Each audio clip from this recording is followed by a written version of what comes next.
Olá, eu sou a Mariana, sou psicóloga e esse aqui é um espaço para a gente pensar nas entrelinhas dos livros e da vida. Por aqui eu quero juntar duas paixões minhas, a literatura e a psicologia. E eu acho que esses temas eles estão muito bem alinhados. A literatura sempre foi uma das minhas grandes paixões. Muito antes da psicologia entrar na minha vida, era através dos livros que eu tentava entender o mundo, entender as pessoas e entender a mim mesma. Com o tempo, eu fui percebendo que esse processo não é um processo separado do meu trabalho como psicóloga. Eu acho que, muito pelo contrário, a literatura é uma das formas mais potentes que a gente tem de tentar elaborar a nossa experiência humana, assim.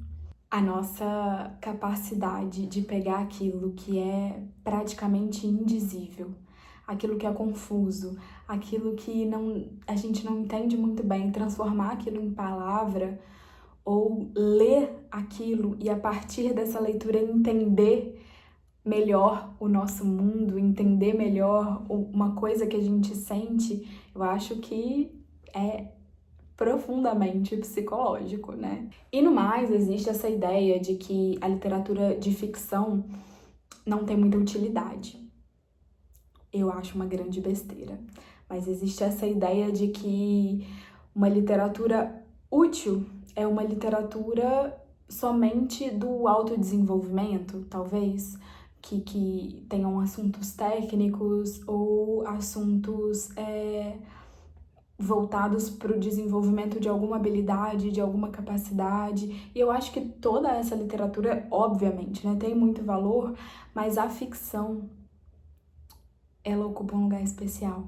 Ela pode não ser literal ou muito prática, mas ela ocupa uma função essencial pra gente enquanto ser humano, que é ajudar a gente a pensar sobre as nossas experiências, a elaborar sobre os nossos sentimentos, sobre as nossas situações da vida, sobre como a gente pensa e interpreta o mundo ao nosso redor, né?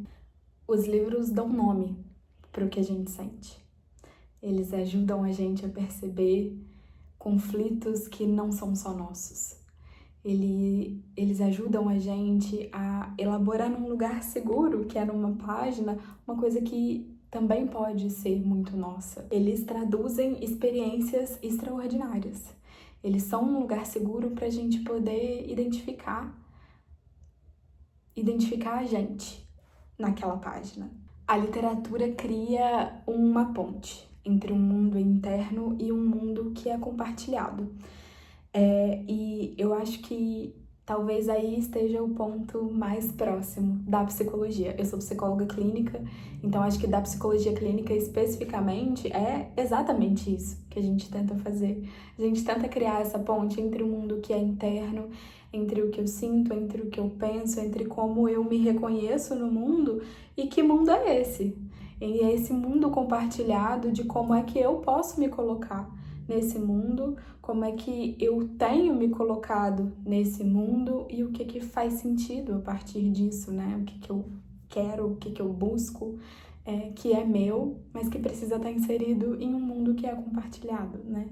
Então a gente escuta as histórias, a gente tenta entender o significado disso, a gente tenta dar sentido para aquilo e acho que essa é uma experiência muito próxima da experiência de um leitor ou de uma leitura, lendo um livro que de alguma forma é significativo para si mesmo. Então é por isso que eu tô criando esse canal, porque aqui eu quero pensar sobre livros que me tocam de alguma maneira, sobre o que eles têm para ensinar pra gente ou pra gente entender sobre o funcionamento das pessoas, dos personagens, o que isso quer dizer sobre a gente, o que a gente pode trazer para a nossa vida também. Então eu não quero explicar livros, eu quero pensar em conjunto sobre as experiências que a gente vive enquanto leitores e sobre o que a gente pode tentar tirar, tentar entender, tentar agregar e tentar elaborar juntos aqui. E se você também sente que os livros ajudam a gente a pensar sobre a vida, sobre nós mesmos, sobre o mundo, sobre as pessoas, talvez esse lugar seja seu também. Aqui eu não pretendo trazer respostas, talvez ainda mais perguntas, mas eu pretendo falar sobre o que faz sentido para mim, sobre o que eu posso utilizar do meu trabalho, da psicologia para ler os livros e para ler o mundo com calma, da forma que fizer sentido para mim e para vocês. E é isso. Acho que a gente se encontra então nas entrelinhas.